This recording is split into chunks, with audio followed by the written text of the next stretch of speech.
सुप्रभात, नमस्कार, वंदन बच्चों। आज क्लास 12th का अर्थशास्त्र प्रीवियस ईयर 2023 का क्वेश्चन आंसर जो है very very important long question बताने वाला हूं, तो आप वीडियो के अंत तक जरूर बने रहें। क्वेश्चन है, केंद्रीय बैंक अर्थव्यवस्था में किस प्रकार साख पर नियंत्रण करता है, व्याख्या कीजिए। ठीक है, तो चलिए जानते हैं। बच्चों, कोई भी सरकार जो है अपने केंद्रीय बैंक के द्वारा जो है साख का नियंत्रण करता है। ठीक है, और जिस पॉलिसी के द्वारा, जिस नीति के द्वारा जो है साख नियंत्रण करता है उसका नाम है मौद्रिक एवं साख नीति, मॉनेटरी पॉलिसी कहा जाता है उसको। ठीक है, तो चलिए जानते हैं। किसी देश की सरकार अथवा केंद्रीय बैंक द्वारा विशेष आर्थिक उद्देश्य की प्राप्ति के लिए, जैसे मूल्य स्थिरता। मूल्य स्थिरता का मतलब होता है कि प्राइस स्टेबिलिटी, प्राइस एक बना रहे।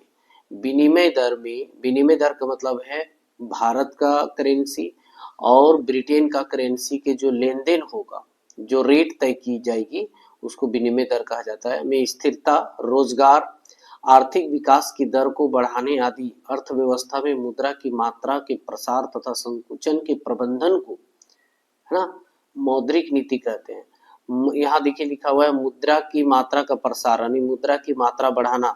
मुद्रा संकुचन का मतलब है कि मुद्रा की मात्रा को घटाना। कैसे अर्थव्यवस्था में मुद्रा की मात्रा को घटाना है और जब जरूरत पड़े तो उसको बढ़ाना भी है। तो कैसे मॉनेटरी पॉलिसी कौन कौन सा रेट लेके आता है जिसके जरिए जो है साख पर नियंत्रण करता है, तो चलिए जानते हैं। कुछ मौद्रिक नीति के उपकरण है, विधियां हैं जो साख नियंत्रण करता है। तो पहला है परिमाणात्मक। ये जो है किसी भी अर्थव्यवस्था के जो है मुद्रा पर क्या करता है, साख का नियंत्रण करता है। तो आरबीआई के दो नीतिगत अनुपात है, पहला है कैश रिजर्व रेशियो और दूसरा है स्टैट्यूटरी लिक्विडिटी रेशियो, यानी नगद आरक्षित अनुपात।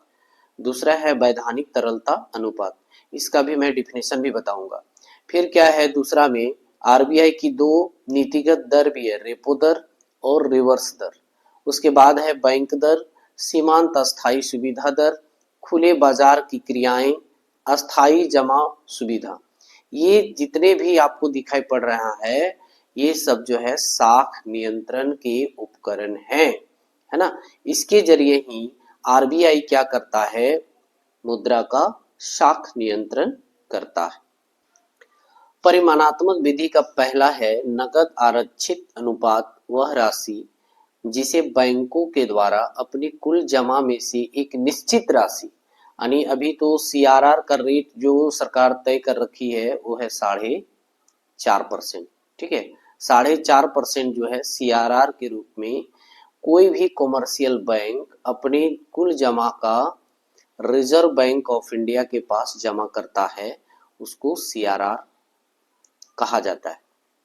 अब यह देख सकते हैं कि वह राशि जिसे बैंकों के द्वारा अपने कुल जमा में से एक निश्चित भाग के रूप में रिजर्व बैंक के पास रखा जाता है, नगद आरक्षित अनुपात कहलाता है। आपसे पूछ सकता है कि सीआरआर का रेट क्या है।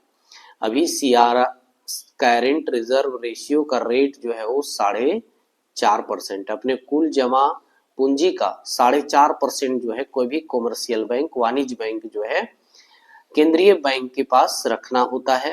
रिजर्व बैंक इस अनुपात को इसलिए बनाए रखता है ताकि विपरीत परिस्थिति में, यानी अगर आपातकालीन बैंकों को आ जाए, दिवालिया घोषित होने की कगार पर आ जाए, तो यही 4.5% जो है कॉमर्शियल बैंक को बचाता है। ठीक है, यहाँ लिखा हुआ भी है ताकि विपरीत परिस्थितियों में बैंकों को दिवालिया होने से बचाया जा सके। ठीक है, और नगद आरक्षित अनुपात का सर्वप्रथम ब्रिटिश अर्थशास्त्री जे.एम. किन्स द्वारा दिया गया था और सबसे पहले जो है संयुक्त राज्य अमेरिका ने केंद्रीय बैंक फेडरल रिजर्व बैंक द्वारा इसे सर्वप्रथम लागू किया गया। उसके बाद जो है भारत भी इसको लागू किया था। बच्चों, दूसरा विधि है वैधानिक तरलता अनुपात, एसएलआर बोलते हैं। कोई भी कॉमर्शियल बैंक अपनी जमा पूंजी का 18% से लेकर 40% जो है अपने पास रखता है। ठीक है, उसके बाद जो जमा पूंजी रहता है उसको ऋण के रूप में, है ना, वो पीएलआर के रूप में जो है पब्लिक को ऋण के रूप में दे देता है, ठीक है ना।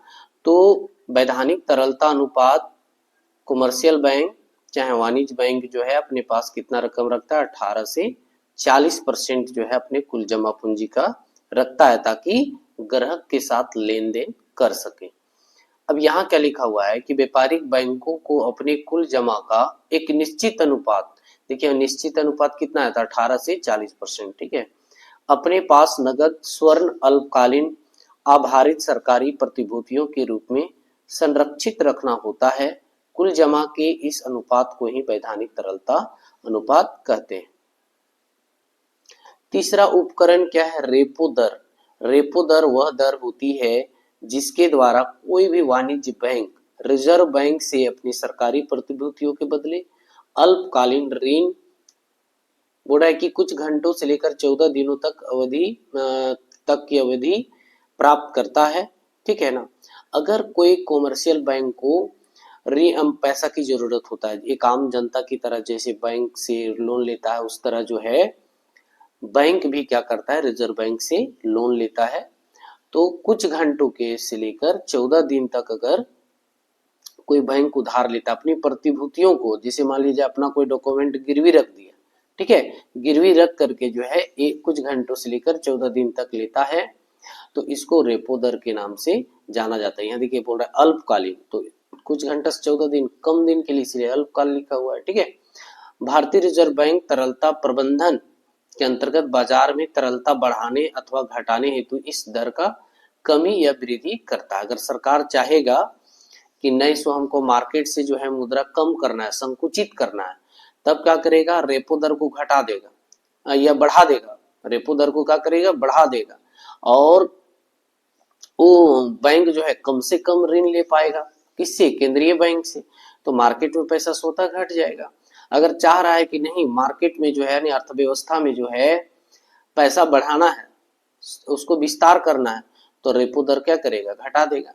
अभी जो है रेपो दर घटा दिया है, आपको बता दें कि 6.5% था रेपो दर, 6.5% था, लेकिन अभी फरवरी 2025 में जो है रेपो रेट जो है 6.25% कर दिया, यानी 25% जो है रेपो रेट का कर दिया है, घटा दिया है, ठीक है, 0.25% जो है रेपो रेट घटा दिया है। क्यों, देखिए जब रेपो रेट घटेगा तो अर्थव्यवस्था में मुद्रा का क्या होगा, प्रसार होगा, यानी बढ़ेगा, वृद्धि होगी।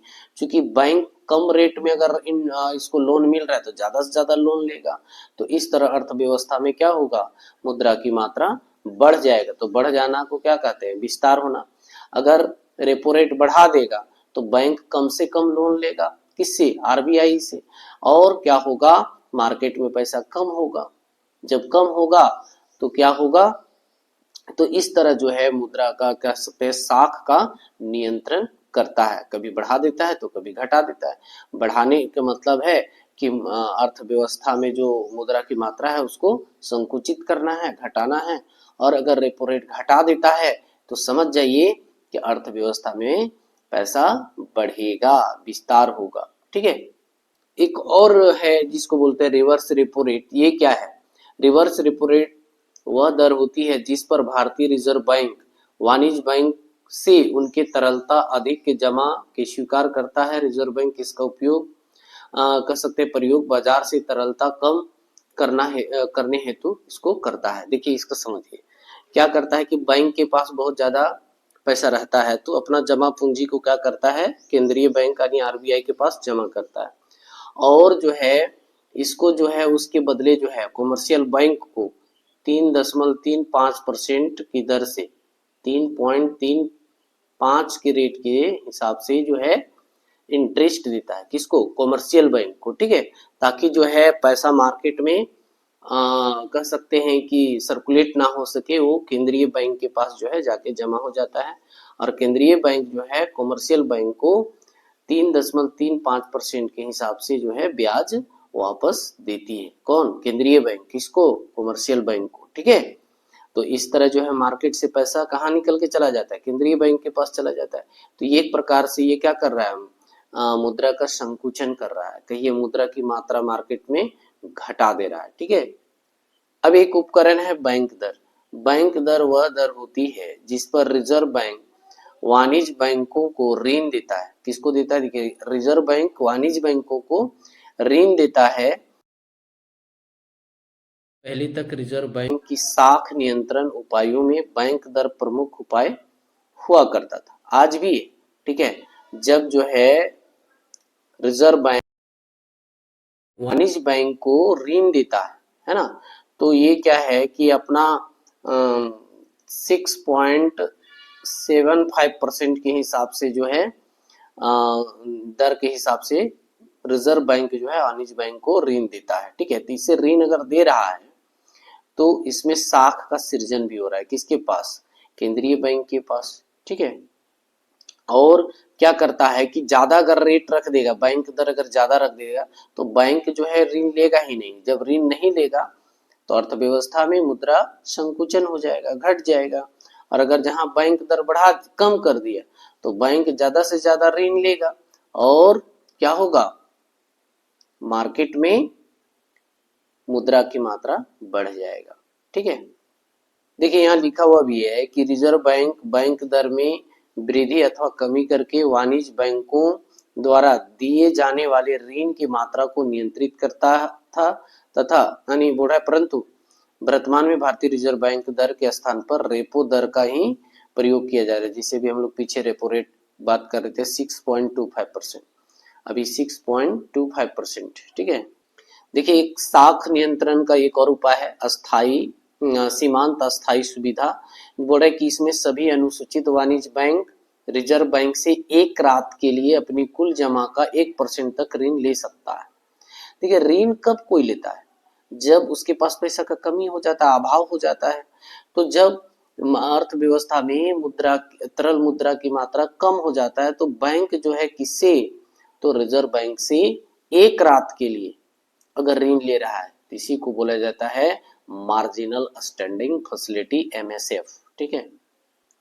अब इसमें देख सकते हैं और एक और उपकरण है खुले बाजार की क्रियाएं। खुले बाजार की क्रियाओं के अंतर्गत रिजर्व बैंक खुले बाजार में सरकारी प्रतिभूतियों, ट्रेजरी बिलों तथा अन्य स्वीकृत पत्रों का क्रय विक्रय करता है। इसके जरिए भी जो है, जैसे मान लिया ट्रेजरी बिल बेच रहा है तो क्या करेगा? बैंक खरीदेगा, तो बैंक के पैसा किसके पास चला जाएगा? RBI के पास चला जाएगा। इस तरह जो है अर्थव्यवस्था में तरल मुद्रा कम हो जाएगा। ठीक है। अब क्वेश्चन नंबर 18 में आते हैं, GDP से राष्ट्रीय आय की गणना आप कैसे करेंगे? किसके द्वारा बोल रहा है? GDP के द्वारा। ठीक है। तो चलिए पहले हम लोग जानते हैं कि राष्ट्रीय आय क्या है। देखिए, आय विधि या कहिए उत्पाद विधि के अनुसार राष्ट्रीय आय एक अर्थव्यवस्था के अंतर्गत एक वर्ष 1 अप्रैल से 31 मार्च में उत्पादित सभी अंतिम वस्तुओं और सेवाओं के मौद्रिक मूल्य के कुल जोड़ को राष्ट्रीय आय कहा जाता है। अब यहाँ पर बोलता है कि मौद्रिक मूल्य, तो मौद्रिक मूल्य का मतलब है ये पेन है मेरे पास, इस पेन का मान लिया जाए 10 रुपया। तो ऐसे ऐसे बहुत सारे पेन होंगे पूरे भारत में, तो सभी पेनों के जो मौद्रिक मूल्य होगा उसको जोड़ा जाएगा। ठीक है। या अन्य प्रकार के जितने भी वस्तु हैं उसका जितना भी वैल्यू होगा, ठीक है, सभी को यानी उस कह सकते हैं कि मौद्रिक मूल्य को जब जोड़ा जाता है, चाहे वस्तु हो चाहे सेवा हो, तो उसको हम लोग राष्ट्रीय आय कहेंगे। अब यहाँ आप देख सकते हैं कि GDP से बोल रहा है, GDP से कैसे राष्ट्रीय आय को मापा जाता है या गणना किया जाता है। तो देखिए, GDP का मतलब होता है gross domestic product at market price, सकल घरेलू उत्पाद, है ना, कहाँ? बाजार मूल्य पर। किस मूल्य पर? बाजार मूल्य पर जो है कैसे? तो C+I+G+X-M, इसका एक एक करके मैं बताता हूँ। C मतलब होता है कंजप्शन, जो भी आए उसका हम लोग क्या करते हैं? उपभोग करते हैं, और बचा हुआ पैसे को इन्वेस्टमेंट करते हैं, कुछ गवर्नमेंट जो है अपने पर खर्च करता है, प्लस ये जो है एक्सपोर्ट है और ये है क्या है? इंपोर्ट है। दोनों के अंतर को जब जोड़ा जाता है तब ये जो है राष्ट्रीय आय या सकल घरेलू उत्पाद को मापा जाता है। बात समझ में आ रही है ना? और सकल घरेलू उत्पाद भी दो तरह का होता है, एक मार्केट प्राइस पर मेजर किया जाता है और एक फैक्टर कॉस्ट पर मेजर किया जाता है। मार्केट प्राइस पहले तो हम लोग फैक्टर कॉस्ट को समझते हैं कि जब कोई वस्तु को उत्पादन पर किए गए खर्च पर जोड़ा जाता है तो उसको हम लोग साधन लागत कहते हैं, यानी फैक्टर कॉस्ट कहते हैं। और जब उसमें फैक्टर कॉस्ट में देख सकते हैं यहाँ पर, जब फैक्टर कॉस्ट में मार्केट जो है टैक्स जो है, फैक्टर कॉस्ट में टैक्स और सब्सिडी जब घट जाता है, टैक्स प्लस होता है और सब्सिडी घट जाता है, तो ये मार्केट प्राइस बच जाता है। तो मार्केट प्राइस पर कैसे निकाला जाता है और फैक्टर कॉस्ट पर कैसे निकाला जाता है, तो हम लोग मार्केट प्राइस में अगर जब इनडायरेक्ट टैक्स को घटा देंगे प्लस सब्सिडी जोड़ देंगे तो ये क्या निकल जाएगा मेरा, साधन लागत। साधन लागत का मतलब है कि जब भी कोई वस्तु को उत्पादन करते हैं तो उत्पत्ति के साधनों पर जो खर्च करना पड़ता है, यानी उत्पादन के साधन पर जो खर्च करना पड़ता है, उसको हम लोग फैक्टर कॉस्ट कहते हैं। और जब फैक्टर कॉस्ट में टैक्स जुड़ जाता है, जैसे बहुत तरह का टैक्स होता है, तो टैक्स जो है जुड़ जाता है और सब्सिडी घटा देते हैं, तो उसको हम लोग मार्केट प्राइस कहते हैं। तो इस तरह जो है जीडीपी से क्या करता है, वो नेशनल इनकम को मेजर। और जब हम लोग एनडीपी निकालते हैं, जैसे एनडीपी का मतलब हो गया net domestic product at market price, तो जब जी से हमको एन लाना होता है तो डिप्रिसिएशन को घटाना होता है, किसमें से, जीडीपी एमपी में से, इसमें से हमको डिप्रिसिएशन। अब डिप्रिसिएशन क्या है, जब किसी वस्तु का लगातार हम लोग प्रयोग करते तो उसका वैल्यू घट जाता है, तो वैल्यू जो घटता है, मूल्य ह्रास होता है, उसी को डिप्रिसिएशन कहा जाता है। अब यहाँ पर देखिए कि डी यानी डोमेस्टिक से हमको नेट लाना है, तो नेट लाने के लिए क्या करना होगा, एनएफआई के मतलब है कि हमारा इंडियन लोग जो है विदेश में काम कर रहा होता है, तो विदेश से पैसा लाएगा ना, तो अपने जीडीपी में मेरा जो है अपना जो घरेलू पैसा रहेगा उसमें से विदेशी पैसा, net factor income of abroad, विदेशों से शुद्ध प्राप्त आय को हम लोग क्या करते हैं, अपने घरेलू वाला में जोड़ देते हैं, तब ये क्या कहलाता है, ग्रोस नेशनल प्रोडक्ट कहलाता है। क्या कहलाता है, gross national product at market price. ठीक है, देखिए यहाँ चौथा कॉन्सेप्ट क्या है कि यही है राष्ट्रीय आय। एनएनपी एमपी कैसे निकाला जाता है, तो जो अपना जीडीपी जो है, अपना जो घर का इनकम है, यानी जो भारत का इनकम है, उसमें से अपना पहले डिप्रिसिएशन को घटा दीजिए, इसमें से भी कुछ वैल्यू, जब एजेंसी से कोई भी सामान निकल जाता है तो सेकेंड हैंड कहलाता है, तो सेकेंड हैंड का मतलब हो गया कि उसका वैल्यू घट गया होगा, प्लस आपका जो विदेशों से प्राप्त आय है उसको क्या करना होता है, जोड़ देना होता है, तो उसको हम लोग बोलते हैं net national product at market price. ठीक है, इस तरह से क्या किया जाता है, जीडीपी से जो है नेशनल इनकम को मेजर किया जाता है।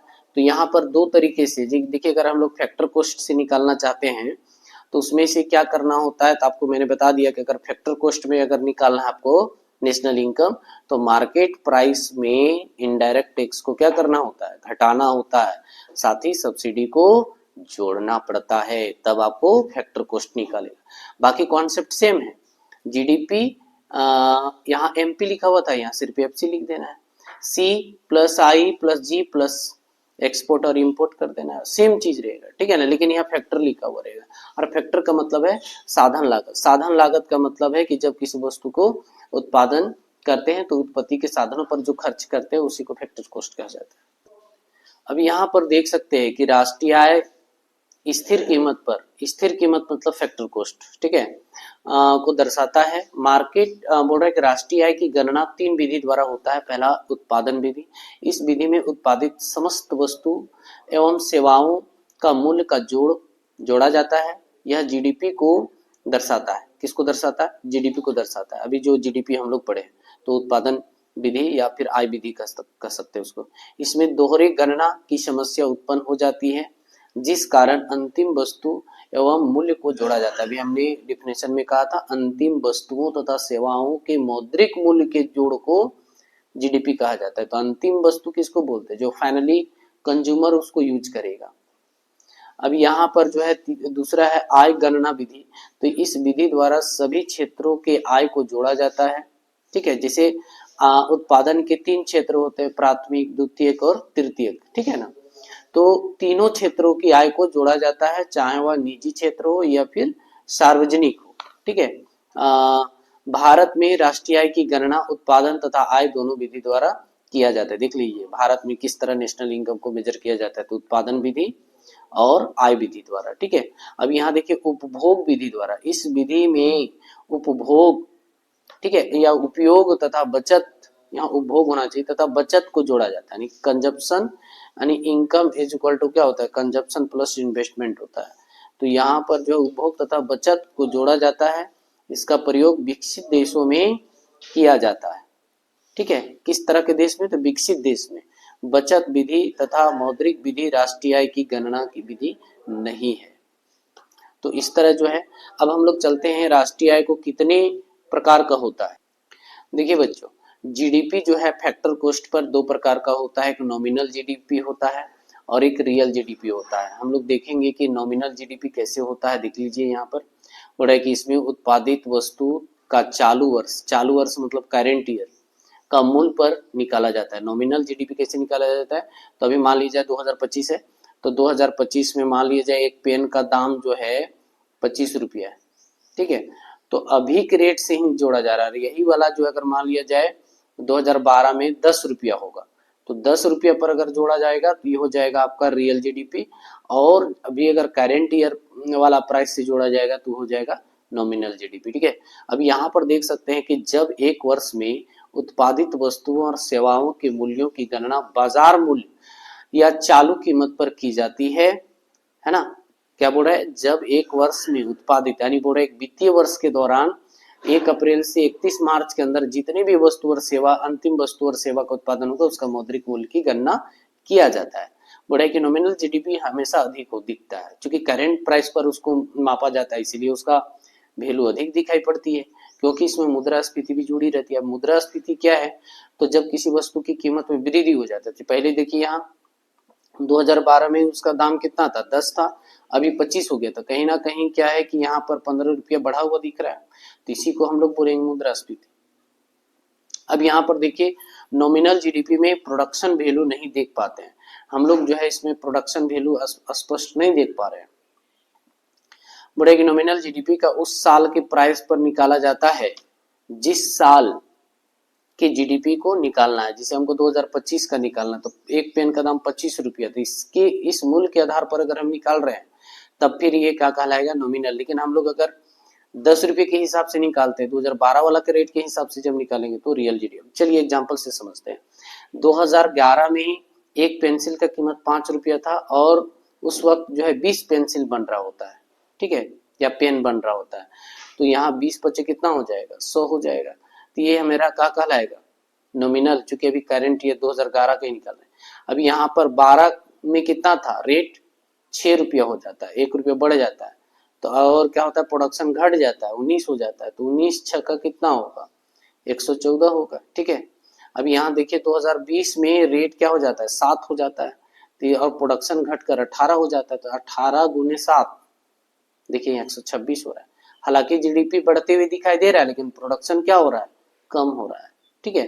अब 2022 में रेट देखिए 15 रुपया है, अब प्रोडक्शन कितना हो रहा है, 14 यूनिट हो रहा है, घटते जा रहा है प्रोडक्शन, और प्राइस क्या हो रहा है, बढ़ते जा रहा है। तो इस तरह के जो कैलकुलेशन होता है उसको नॉमिनल जीडीपी कहा जाता है, ठीक है। हालांकि यहाँ जीडीपी बढ़ते हुए दिख रहा है। अब चलिए हम लोग रियल जीडीपी के बारे में जानते हैं। बोला है कि जब एक वर्ष में उत्पादित वस्तु और सेवाओं के मूल्यों की गणना आधार वर्ष यानी बेस ईयर पर मेजर किया जाता है, ठीक है ना, तब उसको हम लोग बोलते हैं रियल जीडीपी। अभी यहाँ एग्जाम्पल से आप समझ लीजिए, ज्यादा अच्छा रहेगा। बोला है कि 2011 में पेंसिल का कीमत कितना रहता है, 5 रुपया, और 20 प्रोडक्शन होता है। देखिए नॉमिनल जीडीपी 100 रुपये बता रहा है, और रियल जीडीपी भी 100 रुपये बता रहा है। अब आगे बढ़ जाइए, जैसे 2011 से 12 आता है, प्राइस बढ़ता है, 6 हो जाता है, प्रोडक्शन घट करके 19 हो जाता है ना। और यहाँ रियल नॉमिनल जीडीपी में देखिए कि 6 से मल्टीप्लाई कर रहा है ना, लेकिन यहाँ रियल जीडीपी में यही 5 वाला प्राइस से मल्टीप्लाई हो रहा है, तो 1995 हो गया। और यहाँ देखिए अगर हम लोग करेंट प्राइस पर अगर मल्टीप्लाई करते हैं तो 114 हो रहा है। तो इसीलिए बोलता है कि नॉमिनल जीडीपी जो है अधिक दिखता है, और रियल जीडीपी क्या दिखता है, कम दिखता है। तो रियल जीडीपी जो है बेस ईयर पर मापा जाता है। बेस ईयर कहने मतलब 2011 को हम लोग बेस मान लिए, और इसका प्राइस है 5 रुपया। अब देखिए 2012 में प्रोडक्शन 19 हो रहा है, 2020 में 18 हो रहा है, 2021 में 15 हो रहा है, 2022 में 14 हो रहा है, अब यहाँ हम लोग जितना भी प्रोडक्शन हो रहा है उसको हम लोग 5 से ही मल्टीप्लाई कर रहे हैं। देखिए सबको 5 से मल्टीप्लाई कर रहे हैं और यही कारण है कि इसका जो वैल्यू घटते हुए दिख रहा है और नॉमिनल जीडीपी का जो वैल्यू है वो बढ़ते हुए दिख रहा है। यही दोनों अंतर है किसमें, नॉमिनल जीडीपी और रियल जीडीपी में। क्वेश्चन नंबर 17 में आते हैं, बोले पूर्ण प्रतियोगिता बाजार की विशेषताओं को लिखिए। एक पूर्ण प्रतियोगिता फर्म कब संतुलन होगा, रेखा चित्र के माध्यम से दर्शाइए। चलिए जानते हैं। अब यहाँ पर देखिए पूर्ण प्रतियोगिता बाजार की वह स्थिति होती है जिसमें क्रेताओं तथा विक्रेताओं की संख्या विशाल होती है, यानी ज्यादा होती है। वस्तु समरूप होती है, यानी एक ही तरह की वस्तु बेची जाती है। क्रेताओं और विक्रेताओं को बाजार में पूरी जानकारी होती है। परिणाम स्वरूप किसी फर्म का कीमत पर कोई नियंत्रण नहीं होता है, यानी कोई भी एक दुकानदार या एक फर्म जो है कीमत को प्रभावित ना कर सके। उद्योग की कुल मांग एवं पूर्ति द्वारा कीमत का निर्धारित की जाती है तथा सभी फर्मों को वह कीमत स्वीकार करनी पड़ती है। तो इसको हम लोग पूर्ण प्रतियोगिता बाजार कहेंगे। पूर्ण प्रतियोगिता बाजार वह स्थिति होती है जिसमें क्रेता और विक्रेता बहुत ज्यादा होता है, वस्तुएं समरूप होती है, यानी एक ही तरह की वस्तु। सभी विक्रेता के पास टमाटर होगा तो सभी विक्रेता के पास सिर्फ टमाटर होगा, है ना। और क्रेता और विक्रेता पूरी जानकारी, यानी सबको पता है कि 20 रुपये टमाटर बिक रहा है, सब विक्रेता के पास जो है प्राइस वही रहेगा, है ना। और किसी फर्म का कीमत पर कोई नियंत्रण नहीं, कोई एक विक्रेता नहीं बोलेगा कि हम 25 रुपये बेचेंगे। अगर वो 25 रुपये बेचना शुरू करता है तो ऐसे क्या होगा कि उसका सामान बिकेगा ही नहीं। पहले 20 रुपये वाला लोग खरीदेगा ना, तो वो प्रभावित नहीं कर पाएगा, ठीक है। अब पूर्ण प्रतियोगिता बाजार की विशेषता क्या है। पहला विशेषता है क्रेता और विक्रेताओं की बड़ी संख्या होती है, यानी खरीदने वालों भी और बेचने वाले दोनों की संख्या बहुत ज्यादा उस बाजार में होता है। किसमें, तो पूर्ण प्रतियोगिता में। फिर समरूप वस्तु एवं वस्तु विभेद की पूर्ण अनुपस्थिति होती है, यानी समरूप वस्तुएं वहां होती है। समरूप कहने मतलब अभी मैंने कहा कि सभी विक्रेता के पास अगर टमाटर है तो टमाटर ही होगा, अगर साबुन बेच रहा है सबके पास साबुन होगा, ठीक है। और इस तरह को बोलते हैं समरूप वस्तुएं, ठीक है। यह बोल रहा है वस्तु विभेद की पूर्ण अनुपस्थिति है। विभेद का मतलब है कि वहां अंतर नहीं पाया जाएगा। ऐसा कि एक गोभी बेच रहा है एक टमाटर बेचे, ऐसा नहीं। अगर गोभी बेच रहा है सब गोभी बेचेगा, अगर टमाटर बेच रहा है सब टमाटर बेचेगा, तो उसको बोला जाता है वस्तु विभेद की पूर्ण अनुपस्थिति, ठीक है। फर्मों का स्वतंत्र प्रवेश और बहिर्गमन होता है, यानी कोई भी विक्रेता वहां जाकर बेच सकता है, कभी भी बाजार छोड़कर जा सकता है, इसमें कोई पाबंदी नहीं होती है। चौथा कहता है कि बाजार की पूर्ण जानकारी होनी चाहिए। जैसे मान लिया जाए कोई विक्रेता अचानक बाजार प्रवेश किया, अब उसको मार्केट में 20 रुपये टमाटर है और वो अचानक है सो 10 रुपये बेचना शुरू कर दिया, तो मूर्ख है ना। पहले 2-4 विक्रेता से ये पता करना होता है कि बाजार में भी क्या रेट है टमाटर का, तो इसी को बोलते हैं बाजार की पूर्ण जानकारी। पांचवा कहते हैं उत्पत्ति के साधनों की पूर्ण गतिशीलता होना चाहिए, यानी कभी आपका जो है उत्पादन कम ना होने की संभावना हो। फिर बोल रहा है कि परिवहन लागतों का अभाव होना चाहिए, यानी उस पर जो है वस्तु पर इसका रेट नहीं जुड़ना चाहिए, ट्रांसपोर्टिंग चार्ज नहीं जुड़ना चाहिए। बाधाओं का अभाव पाया जाता है, वहां कोई रोकने वाला नहीं होता है। विक्रय लागतों की अनुपस्थिति होती है, वहां जो है आपको सेल टैक्स नहीं लगता है, आपको बेचने की कोई कर नहीं लगता है, ठीक है ना। चलिए जानते हैं कीमत का निर्धारण कौन करता है। तो कीमत का निर्धारण देखिए उद्योग करता है, ये भी ऑब्जेक्टिव में पूछ देता है इकोनॉमिक्स में कि कीमत का निर्धारण कौन करता है। फर्म करता है, उद्योग करता है, विक्रेता करता है, क्रेता करता है, तो उद्योग करता है। यहाँ देखिए डिमांड कर्व ऊपर से नीचे झुका हुआ रहता है, ऋणात्मक होता है, और सप्लाई जो कर्व होता है वो पॉजिटिव स्लोप होता है ना। डिमांड कर्व का नेगेटिव स्लोप होता है। ये जहां एक दूसरे को इंटरसेक्ट करेगा कीमत वहीं निर्धारित होगी, ठीक है। इसको डॉट डॉट से आगे बढ़ा दीजिए। ये जो है AR मतलब होता है एक प्रति इकाई वस्तु को बेचने से प्राप्त है, और MR का मतलब होता है एक अतिरिक्त इकाई के बेचने से प्राप्त है। दोनों आपस में बराबर होना चाहिए। ये फर्म है तो जो कीमत उद्योग निर्धारित कर देता है उसी को स्वीकार करना पड़ता है, किसको, फर्म को, ठीक है। अब हम लोग ये देखेंगे कि कैसे जो है पूर्ण प्रतियोगिता बाजार में अल्पकाल में संतुलन की स्थिति पाया जाता है, लाभ की स्थिति, सामान्य लाभ, हानि। तो पहला बोल रहा है अल्पकालीन संतुलन जो है लाभ की दशा में। देखिए ये जो है पूर्णतः जो है बेलोचदार होता है ये, या कहिए पूर्णतः लोचदार है। लोचदार कब कहा जाता है, जब मात्रा में परिवर्तन होने की संभावना होता है। तो इसको पूर्णतः लोचदार मांग कहा जाता है। इसमें देखिए क्या है कि एमआर रेखा को एमसी रेखा जब नीचे से काटे, ठीक है, और एसी रेखा जो है इस तरह काटे, तो जहां पर भी जो है काटता है ना, एमआर रेखा को एमसी रेखा, तो इस पॉइंट पर काट रहा है, ई बिंदु पर काट रहा है, तो यहाँ पर देखिए, और लागत कहाँ लग रहा है, इतना लग रहा है, तो ये इसका क्या कहलाएगा, लाभ। लागत कम दिख रहा है, यानी लागत कम का मतलब है कि एमआर रेखा या एआर जो है एक वस्तु का कीमत होता है, एक वस्तु की कीमत से उसका कम लागत है और बेच रहा है ज्यादा में, तो ये इसलिए यहाँ डॉट डॉट करके जो है लाभ को दिखाया गया है। देखिए संतुलन की दो शर्तें होती हैं। संतुलन की दो शर्तें वो क्या क्या है, जब एमआर और एमसी आपस में बराबर हो। दूसरा कंडीशन, एमआर रेखा को एमसी रेखा नीचे से काटे। तो यहाँ पर देखिए एमसी रेखा जो है एमआर रेखा को नीचे से काट रहा है, तो ई बिंदु पर काट रहा है, तो एमसी और एमआर आपस में बराबर हो रहा है। साथ ही एमसी रेखा नीचे से काट रहा है, किसको, एमआर रेखा को।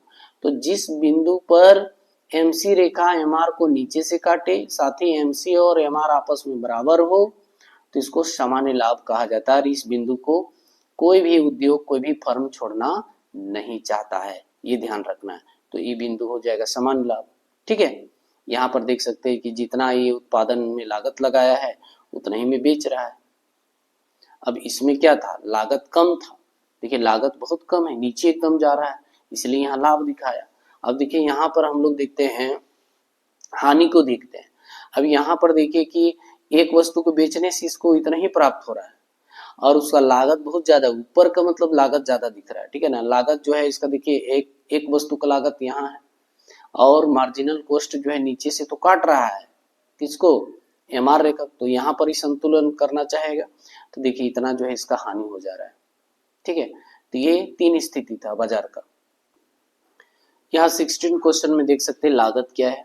स्पष्ट कीजिए कि अल्पकाल में औसत लागत, औसत स्थिर लागत और औसत परिवर्तनशील लागत के योग के बराबर होता है, ठीक है। इसका कहने का मतलब है कि टीसी इज इक्वल टू क्या होना चाहिए, तो औसत लागत, है ना, बोल रहा है कि औसत लागत, औसत स्थिर लागत, अच्छा ये कह रहा है कि पहले तो ये जान लीजिए कि टीसी बराबर होता है टीएफसी प्लस टीवीसी, ठीक है। और जब इसकी क्वांटिटी में डिवाइड दे दिया जाता है, जब यहाँ पर हम क्या करेंगे, क्वांटिटी में डिवाइड दे देंगे, तब क्या होगा आपका, तो यहाँ पर देखिए, यहाँ पर क्या हो जाएगा, AC बराबर हो जाएगा AFC प्लस हो जाएगा AVC। बोल रहा है कि औसत स्थिर लागत और औसत परिवर्तनशील लागत के कुल जोड़ को ही औसत लागत कहेंगे। अब आपको ये भी तो जानना है ना कि औसत स्थिर लागत क्या है। स्थिर लागत पहले आप जानिए। तो स्थिर लागत जब किसी वस्तु को उत्पादन करने के लिए फर्म तैयार किया जाता है, यानी बिल्डिंग तैयार किया जाता है, इसमें मशीन लगाया जाता है ना, अस्थाई मजदूर काम करते हैं, तो इसको फिक्स्ड कॉस्ट कहा जाता है। लेकिन इस यहाँ पर मान लिया जाए लोहा तैयार करना है, तो बाहर से क्या करेगा, लोहा स्पंज को खरीद के ले आएगा ट्रक में, ठीक है, या बाय ट्रेन लेके आएगा, तो इस पर जो लागत लगेगी उसको हम लोग वेरिएबल कॉस्ट कहेंगे। और दोनों को जोड़ने के बाद जो है वो क्या निकलेगा, औसत लागत निकलेगा। ये क्वेश्चन का मतलब ये बता रहा है। यहाँ देखिए डिफिनेशन क्या कर रहा है कि उत्पादन लागत और उत्पादन की मात्रा के बीच फलनात्मक संबंध को लागत फलन कहते हैं। उत्पादन लागत उत्पादन की मात्रा का फलन देखिए यहाँ जो है दिखा रहा है, cost is equal to function of O यानी आउटपुट, ठीक है। अब सामान्य उत्पादन के बढ़ने पर उत्पादन लागत भी बढ़ती है। अगर उत्पादन आप बढ़ाइएगा तो आप जो है वेरिएबल कॉस्ट यानी परिवर्तनशील साधन लाइएगा, तो उस पर खर्च तो बढ़ता चला जाएगा, तो कहीं ना कहीं उत्पादन की लागत भी क्या होता चला जाएगा, बढ़ता चला जाएगा, ठीक है। अब ये देखिए औसत लागत तथा औसत परिवर्तनशील लागत में संबंध क्या, औसत कुल लागत यानी ATC एवं औसत परिवर्तनशील लागत का अंतर औसत स्थिर AFC है। उत्पादन की मात्रा में वृद्धि से, है ना, क्या होता है, गिरता जाता है, इसलिए ये इससे आपको समझ में नहीं आएगा। यहाँ देख सकते हैं बच्चों कि उत्पादन लागत की तीन अवधारणाएं हैं। पहला मौद्रिक लागत, वास्तविक लागत, अवसर लागत। मौद्रिक लागत किसी फर्म द्वारा एक वस्तु के उत्पादन पर किए गए कुल व्यय को मौद्रिक लागत कहा जाता है। क्या बोल रहा है कि उत्पादन में किए गए कुल मुद्रा व्यय जो किया जाता है उसको मौद्रिक लागत कहा जाता है। कुल मौद्रिक लागत इक्वल टू कुल स्पष्ट लागतें प्लस कुल अस्पष्ट लागत। देखिए यहाँ पर क्या है, यह सामान्य लाभ। अस्पष्ट लागत किसको कहते हैं, वे लागतें जिन्हें उत्पादक को उत्पत्ति के साधनों को एकत्र करने हेतु प्रत्यक्ष रूप से व्यय करना होता है, इसको अस्पष्ट लागत कहा जाता है। ठीक है, जैसे मान लिया जाए कि उत्पादन, आप मान लिया एक होटल ही खोले हैं तो आपको सब्जी लाना होगा, चावल लाना होगा, खाना बनाने के बर्तन लाना होगा, कुछ मजदूर लाना होगा, तो इस पर जो खर्च कर रहा है मालिक, उसी को अस्पष्ट लागत कहा जाएगा। ठीक है, जैसे कच्चे माल पर व्यय, मजदूरी, भूमि, भवन, किराया, ब्याज के भुगतान, परिवहन एवं विज्ञापन पर जो खर्च कर रहा है इसको अस्पष्ट लागत कहा जाता है। अब अस्पष्ट लागत क्या है, यहाँ पर देख सकते हैं आप कि अस्पष्ट अथवा सन्निहित लागतों में उत्पादक के वे व्यय शामिल रहते हैं जिनका उत्पादक को प्रत्यक्ष रूप से भुगतान जो है नहीं करना पड़ता है। जैसे उत्पादक द्वारा स्वयं दी गई सेवा, जैसे मान लिया जाए वहां उत्पादक जो है स्वयं खट रहा है होटल में, तो खुद का जो है वो मजदूरी नहीं लेता है। ठीक है, बोल रहा है कि स्वयं पूंजी पर ब्याज, यानी खुद अपना पूंजी लगाए तो उसका ब्याज तो देना नहीं पड़ता है, सिर्फ उसमें लाभ प्राप्त होता है। तो ये जो है अस्पष्ट लागत होगा। तो स्वयं की बिल्डिंग है तो स्वयं तो किराया लेता नहीं होगा, तो इस तरह के लागत को हम लोग अस्पष्ट लागत कहेंगे। अब देखिए यहाँ पर सामान्य लाभ क्या है, कम से कम वह लाभ जो फर्म अथवा उत्पादक को कार्य में लगाए रखने के लिए आवश्यक होता है। लाभ जरूरी है, नहीं तो आप मजदूरी कहाँ से देंगे, फिर पुनः उत्पादन के लिए कच्ची माल कहाँ से खरीदेंगे। अब दूसरा वास्तविक लागत क्या है, किसी वस्तु के उत्पादन में समाज के विभिन्न वर्गों द्वारा किया गया प्रयत्न एवं त्याग उत्पादन के वास्तविक लागत होती है। जैसे मान ली कहीं पर इंडस्ट्री लगा हुआ है, अब इंडस्ट्री लगा हुआ है तो उसको क्या किया, आस पड़ोस में प्रदूषण खाना पड़ता है, कुछ त्यागना पड़ता है, भूमि देना पड़ता है, तो इसको वास्तविक लागत कहेंगे। ठीक है, एक है अवसर लागत, बड़ा किसी वस्तु की अवसर लागत वह सर्वश्रेष्ठ विकल्प है जिसका उत्पादन उन्हीं उत्पत्ति के साधनों द्वारा उसी लागत पर उस वस्तु का दूसरा विकल्प जो उत्पादन किया जाता है तो उसको जो है अवसर लागत कहा जाता है। अब प्रश्न में कह रहा था कि अल्पकाल की लागत यानी अल्पकालीन लागतें, तो यहाँ पर देख सकते हैं कि total cost equal to TFC जो मैंने बताया था, उसके बाद टीवीसी। अब इसमें क्या किया गया है कि इसमें जो है क्यू से भाग दे दिया गया है। जब क्यू से भाग दे दीजिएगा तो आपका औसत लागत निकल जाएगा, is equal to A F C हो जाएगा और यहाँ पर जो है ए भी सी हो जाएगा। ठीक है, अब यहाँ देखिए स्थिर लागतों को पूरक लागत कहा जाता है तथा परिवर्तनशील लागतों को प्रमुख लागत कहा जाता है। किसको क्या कहा जाता है, तो स्थिर लागत को पूरक लागत कहा जाता है, इसको पूरक लागत ये तो करना ही पड़ेगा। उसके बाद जो है परिवर्तनशील लागत जो है वेरिएबल कॉस्ट को कहा जाता है। यहाँ पर देख सकते हैं कि जो है फिक्स्ड कॉस्ट एकदम एक साथ अक्ष के जो है पैरेलल है, सीधा पर है, ये ना घटता है ना बढ़ता है। लेकिन वेरिएबल कॉस्ट देखिए, वेरिएबल कॉस्ट जो है मूल बिंदु से शुरू होता है, धीरे धीरे कॉस्ट बढ़ रहा होता है। तो जब वेरिएबल कॉस्ट बढ़ेगा और फैक्टर कॉस्ट उसमें ऐड होगा, ठीक है, तो दोनों उत्पादन लागत क्या होगा, बढ़ जाता है। उत्पादन लागत क्या हो जाता है, दोनों का जोड़ा जाता है, total cost equal to TVC plus TFC, दोनों को जोड़ करके यानी फिक्स्ड कॉस्ट को भी और वेरिएबल कॉस्ट को जब जोड़ेंगे तो उत्पादन लागत क्या हो जाएगा, बढ़ जाएगा। और जैसे जैसे तुम्हारा वेरिएबल कॉस्ट बढ़ता जाएगा वैसे वैसे उत्पादन लागत भी यानी कुल लागत भी क्या होता जाएगा, बढ़ता जाएगा। याद रखिए औसत स्थिर लागत जिसको बोलते हैं एएफसी हमेशा रेक्टेंगुलर हाइपरबोला होता है, इस आकार का होता है, ये यू आकार का नहीं होता है। बाकी जितना भी कॉस्ट का जो है कर्व होता है सब यू आकार का होता है। ये भी कभी कभी पूछ देता है कि इनमें से कौन कौन जो है यू आकार का नहीं है, तो आपको जहां पर एएफसी दिखे वहां लिख देना है ये यू आकार का नहीं होता है। यहाँ पर देखिए आप, यहाँ जो है एएफसी के अलावे यानी एवरेज फिक्स्ड कॉस्ट के अलावे सब यू आकार का दिखता है, ये भी जो है यू आकार का दिख रहा है। फिर जो है AC भी यू आकार का दिखेगा, ठीक है। फिर जो है AFBC भी यू आकार का, सब यू आकार का, सिर्फ AFC को छोड़ करके सब जो है यू आकार का। ये ऑब्जेक्टिव में पूछता है बच्चों की कौन सा यू आकार का नहीं है, तो AFC यू आकार का नहीं है। तो ये क्वेश्चन पूछ सकता है कि कौन इनमें से जो है रेक्टेंगुलर हाइपरबोला जो है या आयत परिवलय का चित्र बनाता है, तो AFC हो जाएगा, ठीक है। देखिए दीर्घ उत्तरीय प्रश्न का आज लास्ट क्वेश्चन होगा, ये 15वां नंबर में। मांग की कीमत लोच से आप क्या समझते हैं? तो चलिए जानते हैं मांग की कीमत लोच क्या है। पहले तो हम लोग ये समझते हैं कि मांग की लोच क्या है। लोच का अभिप्राय है वस्तु में घटने या बढ़ने की प्रवृत्ति। जब वस्तु की मात्रा घटता है या बढ़ता है तो इसी को लोच कहा जाता है। उदाहरण के लिए रबड़ लोचदार होती है क्योंकि दबाव पड़ने पर बढ़ जाती है और दबाव हटा लेने पर पुनः अपनी स्थिति में वापस आ जाती है। लोच दो बातों पर निर्भर करती है। पहला बोल रहा है वस्तु के स्वभाव पर और उस वस्तु पर पड़ने वाले दबाव पर जो है मांग की लोच निर्भर करता है।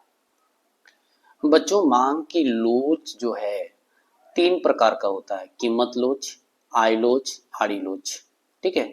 इसको क्रॉस इलास्टिक ऑफ डिमांड भी कहा जाता है, इनकम इलास्टिक डिमांड कहा जाता है, प्राइस इलास्टिक डिमांड कहा जाता है। तो हमें क्या पढ़ना है, कीमत लोच के बारे में जिक्र किया है क्वेश्चन। हालांकि 12th में जो है कीमत लोच के बारे में ही सिर्फ पढ़ना है, आई लोच और आड़ी लोच जो है ग्रेजुएशन लेवल का चीजें हैं। फिर भी हम लोग जान लेते हैं कीमत, जब किसी वस्तु की कीमत में परिवर्तन के फलस्वरूप मांग की मात्रा में जब परिवर्तन होता है तो उसको हम लोग कीमत लोच कहेंगे। और जब उपभोक्ता की आय में परिवर्तन के फलस्वरूप मांग की मात्रा में जो परिवर्तन होता है तो उसको आय लोच कहा जाता है, ठीक है। और आड़ी लोच का मतलब है कि जब किसी एक वस्तु की कीमत में परिवर्तन होने के बाद जो है प्रतिस्थापन वस्तु में जब परिवर्तन होता है, यानी उसकी मांग मात्रा में, जैसे मान लिया जाए कि पेप्सी का कीमत में वृद्धि हो रहा है, 10 से क्या हो रहा है 15 हो रहा है, तो पेप्सी ना पी करके क्या करेगा, स्प्राइट पिएगा, जो कि उसको 10 रुपया में ही मिल रहा है स्प्राइट, और पेप्सी का कीमत जो है बढ़कर 15 हो गया है। तो कहीं ना कहीं दोनों पेय पदार्थ है। तो अगर मान लिया जाए कि पेप्सी का दाम 15 रुपये हो जाएगा, पेप्सी ना पी करके अगर स्प्राइट पी रहा है, तो इस तरह के लोच को आड़ी लोच कहा जाता है या क्रॉस इलास्टिक डिमांड कहा जाता है। अब ये समझना है हम लोग को कि कीमत लोच जो है वो 3 तरह का होता है, 3 प्रकार का होता है। एक होता है प्रतिशत विधि यानी परसेंटेज मेथड बोला जाता है, या प्रोपोर्शनल मेथड कहा जाता है, इसको ज्योमेट्रिक मेथड कहा जाता है, टोटल एक्सपेंडिचर मेथड कहा जाता है।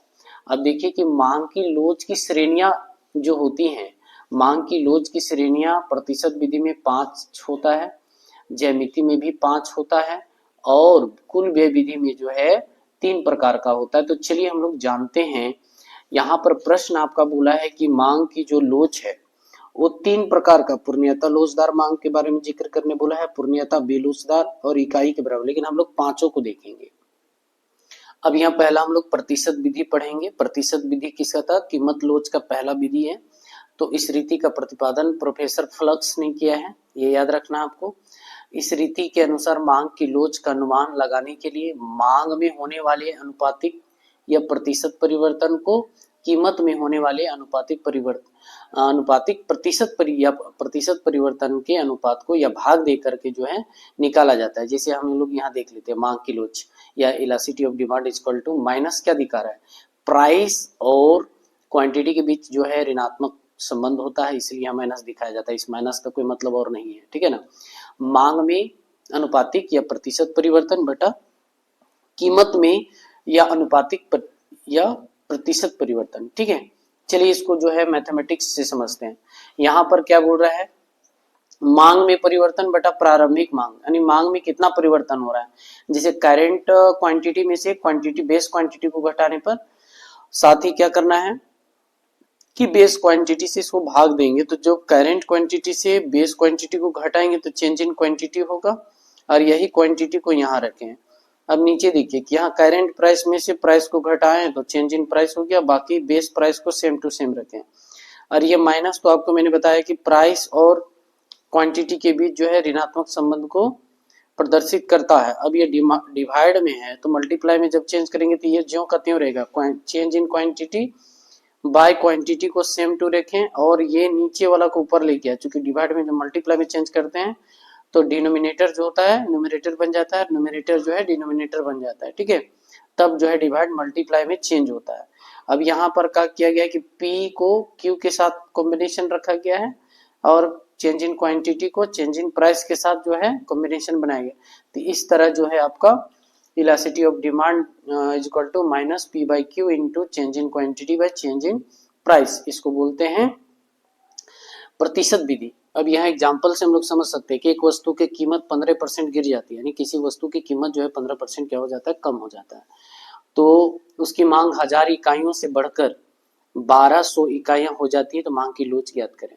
जैसे मार्शल के हिसाब से लॉ ऑफ डिमांड क्या था कि lower price is the higher demand and higher price is the lower demand. जैसे ही लोअर हो जाता है प्राइस, डिमांड हायर हो जाता है, ठीक है ना। तो कीमत में प्रतिशत परिवर्तन कितना है, माइनस का मतलब है कि कीमत गिर रहा है ना, कीमत क्या हो रहा है, कम हो रहा है, कितना परसेंट, तो 15%।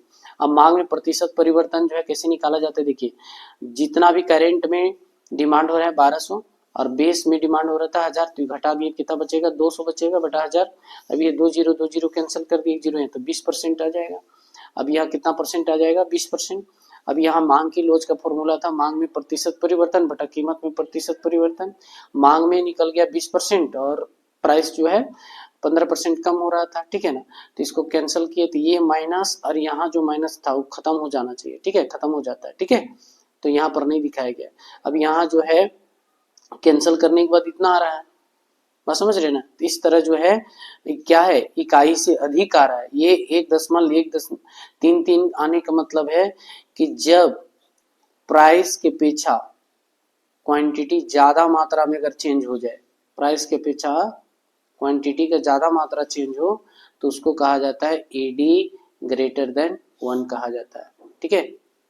एक्चुअल में आपका जो प्रश्न है मांग की लोच की श्रेणियों के बारे में जिक्र करने को कहा था, तो यहाँ पर जो है पहला हम लोग देखिए मांग की लोच की जो है 5 श्रेणियां दिखा रहा है। सापेक्षता लोचदार मांग, सापेक्षता बेलोचदार मांग, इकाई लोचदार मांग, पूर्णतः बेलोचदार मांग और पूर्णतः लोचदार मांग। अब यहाँ पर जो है पहला देखते हैं सापेक्ष लोचदार क्या होता है। जब वस्तु की कीमत में परिवर्तन होने के फलस्वरूप उसकी मांग में अधिक अनुपातिक परिवर्तन होता है। देखिए प्राइस के अपेक्षा क्वांटिटी ज्यादा परिवर्तन होता है ना, तो उसको बोला जाता है ईडी ग्रेटर देन 1, एक इकाई से अधिक कहा जाता है, ठीक है।